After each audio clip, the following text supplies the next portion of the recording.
हिंदू धर्म में एक पवित्र नदी और जो गंगा नदी की मुख्य सहायक नदी भी है, जिन्हें एक हिंदू देवी के रूप में भी पूजा जाता है। हिंदू शास्त्रों में वे सूर्य देवता और संज्ञा बादल देवी की बेटी है। वे मृत्यु के देवता यम की जुड़वा बहन भी है। वे भगवान कृष्ण के साथ उनकी 8 प्रमुख पत्नियों में से एक के रूप में जुड़ी हुई है, जिन्हें अष्टभार्या कहा जाता है, जो एक नदी के रूप में कृष्ण के प्रारंभिक जीवन में एक महत्वपूर्ण भूमिका निभाती है। हिंदू शास्त्रों के अनुसार इस नदी के जल में स्नान करने या उसे पीने से पाप दूर होते हैं।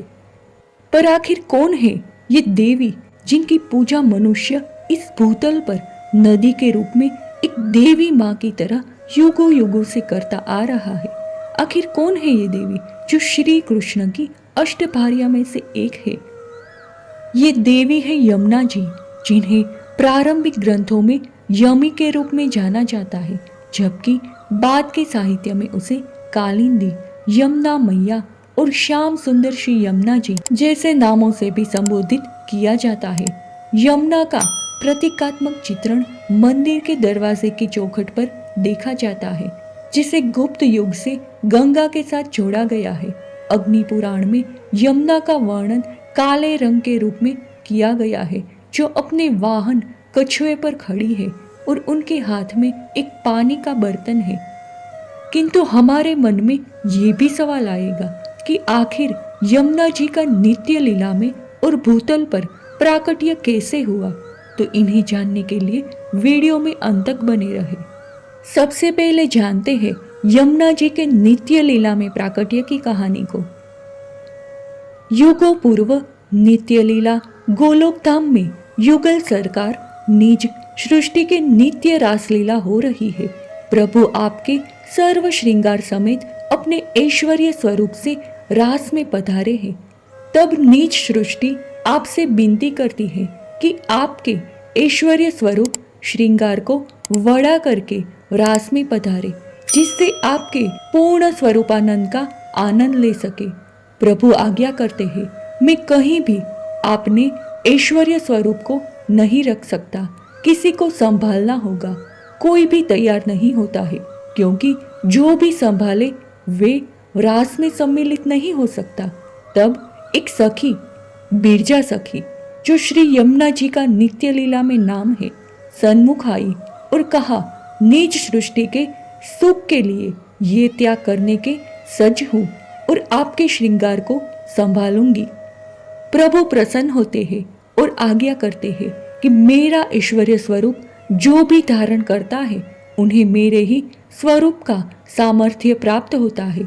जो मैं दान करता सकता हूँ, वे आप भी कर सकोगे।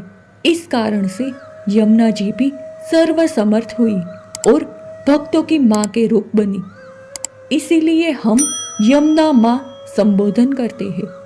प्रभु के ऐश्वर्य स्वरूप का धारण करते ही माँ श्याम सी सुंदर हुई।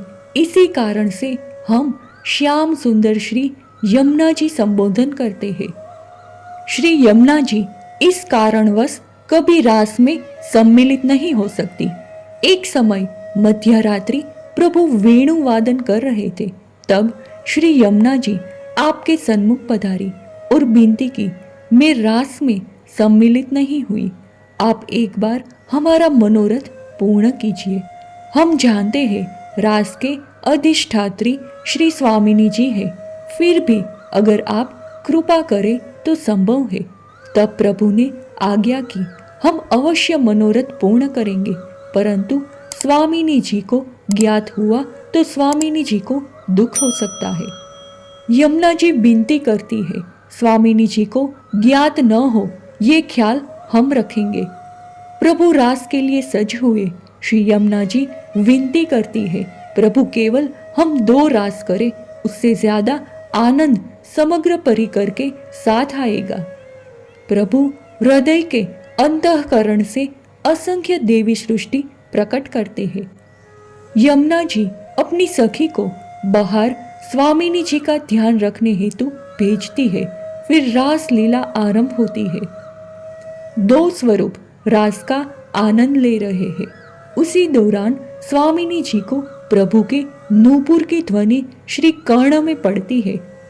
आप सोचते हैं, प्रभु हमारे बिना रास नहीं रचते, तो फिर ये ध्वनि क्यों? स्वामिनी जी पधारती है। श्री यमुना जी की सखी ये समाचार रास में पहुंचाती है।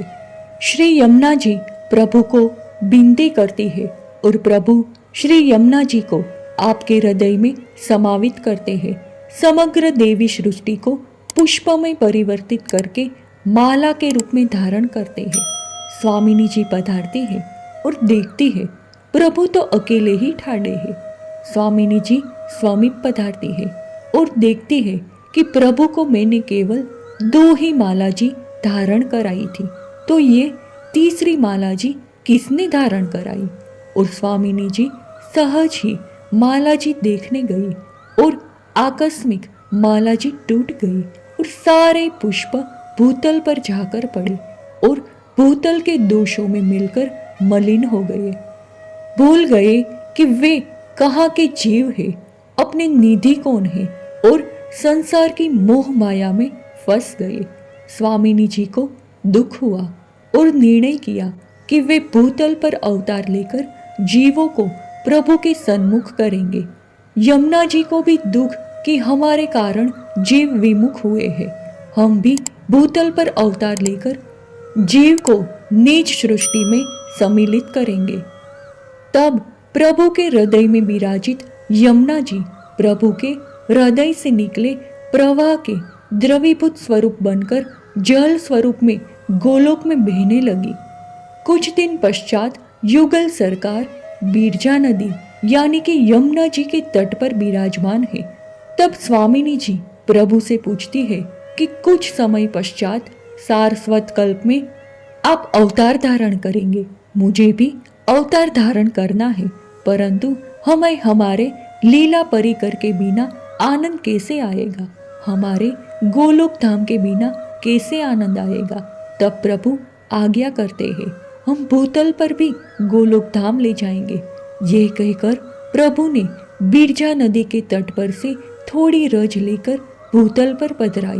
बिरजा नदी की रज यानी बीर रज यानी ब्रिज की रचना भूतल पर हुई, जो बिल्कुल गोलोक धाम ही है। यहीं से यमुना जी के भूतल पर प्राकट्य की कहानी शुरू होती है। अब इन्हें जानते हैं। भूतल पर ब्रिज की रचना से राधा जी प्रसन्न हुई, पर विनती की, गोलोक धाम तो भूतल पर रचित हुआ, परंतु अपना परिकर के बिना कैसे आनंद आएगा? तब प्रभु सर्वप्रथम श्री यमुना जी को आज्ञा की, आप भूतल पर पधारे और लीला सामग्री की रचना आरंभ करे हमारे अवतार से पूर्व। प्रभु की आज्ञा से श्री यमुना जी गंगा दशमी के दिन यमुना जी प्रभु के हृदय से और गंगा जी प्रभु श्री चरण के अंगुष्ठ से बहकर भूतल पर प्रादुर्भाव हुआ। गंगा जी यमुना जी के साथ भूतल पर पधारे, इसी कारण से गंगा जी भी पुष्टि मार्ग में भी वंदनीय हुई। श्री यमुना जी प्रभु के हृदय से बहकर ब्रह्मांड से होकर सूर्य पुत्री के रूप में और यमराज की बहन के रूप में भूतल पर कलिन पर्वत से पधारकर ब्रिज में पधारी। ने कारण यम ने प्रथम आई। श्री यमुना जी सर्वप्रथम भूतल पर पधारी ताकि प्रभु के लिए लीला सामग्री सिद्ध कर सके। बोलो श्याम सुंदर श्री यमुने महारानी